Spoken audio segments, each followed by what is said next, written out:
We're often impatient in the practice. We want to go straight to insight, straight to the solution of all our problems, so we then can go back home and get on with the rest of our lives.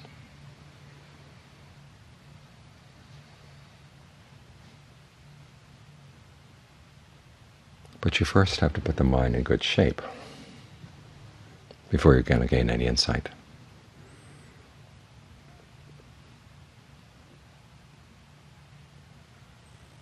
You have to feed it well. That's what concentration is all about.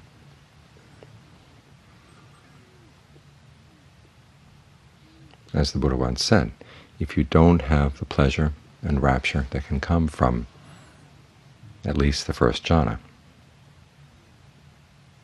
you're always going to be tempted by sensuality. Even if you understand the drawbacks of sensual pleasures, the drawbacks of sensual desires, if you don't have this alternative way of finding happiness, you're going to go back to your old ways.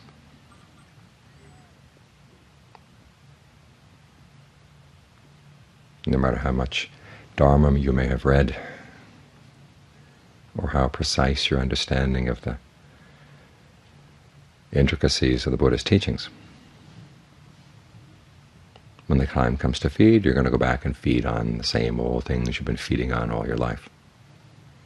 It's like a John Cha's simile. He said Westerners one time, Westerners are like vultures. When they fly very high, but when they eat low.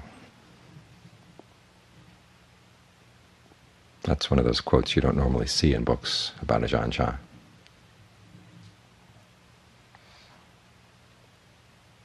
But it was very insightful, because we do tend to overlook the need for the groundwork that's provided by concentration. The Buddha himself compared the happiness and pleasure, equanimity that come from concentration as kinds of food.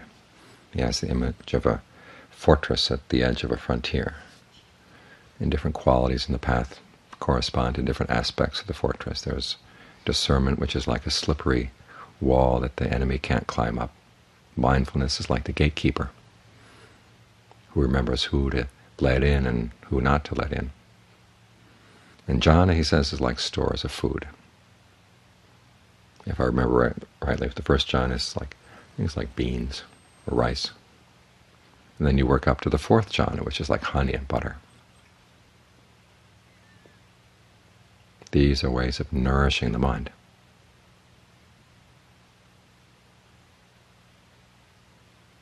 And providing for the mind's right livelihood. Even if you don't have any higher levels of insight, at least you're finding pleasure in a blameless place.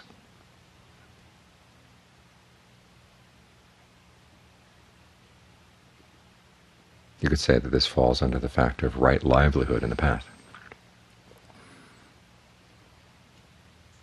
The more pleasure, the more a sense of well-being and stability you can develop from within, the lighter your footprint on the rest of the world, the less harm you're doing in searching for your livelihood, both physical and mental. So as you're practicing concentration, you're developing several factors of the path all at once. There's right resolve, the resolve to renounce sensuality, to find a pleasure that's not involved with sensual passion. Right mindfulness, which is the theme of right concentration. And right livelihood, looking after your needs in a skillful way. Right livelihood is kind of like the poor stepsister of the Eightfold Path. It's the factor that the Buddha hardly defines at all. He simply says the disciple of the Noble Ones avoids wrong livelihood and makes his or her living off of right livelihood. Doesn't tell you much. Part of it may have been simply a question of etiquette.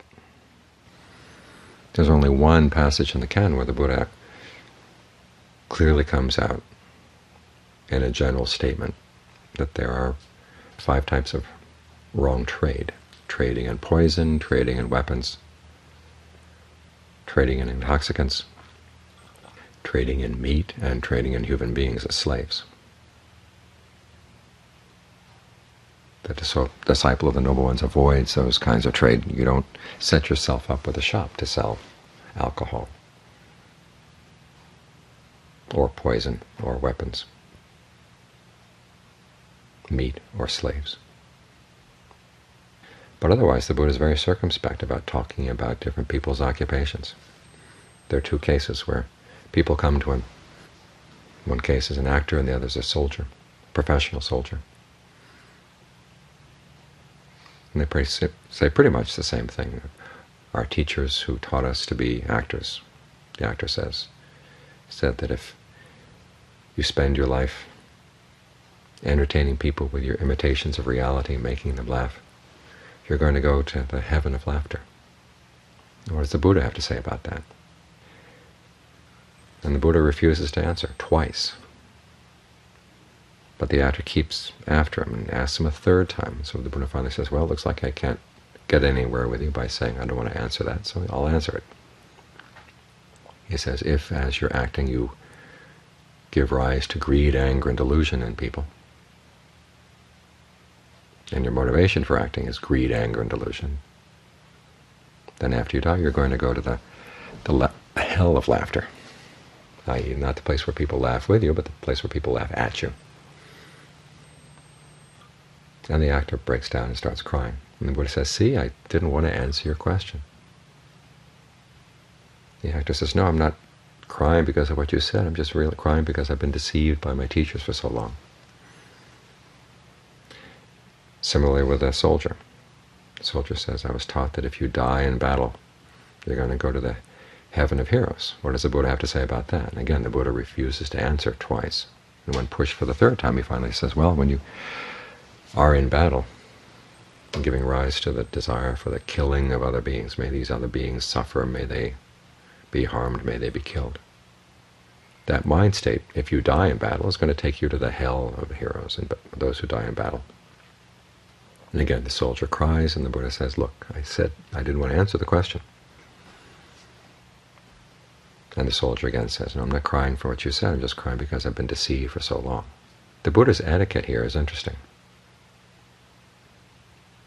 He didn't set out to have a crusade against actors or actresses or against professional soldiers or advertising people or whatever. Only if he was pushed would he condemn a particular occupation. Otherwise, what he would have you do is have you reflect on your means of livelihood. Is it harming other beings? Does it involve lying? Does it involve unskillful mental states? If it is, maybe you should look for another occupation. This may have been one of the reasons why the Buddha had that etiquette, because a lot of people are stuck in their occupation. It's going to take a while for them to disentangle themselves if they find that it's unskillful. But there is another side to right livelihood, and that's looking at your attitude towards what you consume. This is one of the reasons why we have that chant every evening, looking back on our use of the requisites during the day. Why did you use the requisites? Actually, that chant is for when you didn't reflect while you were using the requisites. Actually, it's best if you reflect while you're eating. Why are you eating now? When you put on your clothes, why are you putting these clothes on? When you fix up your house,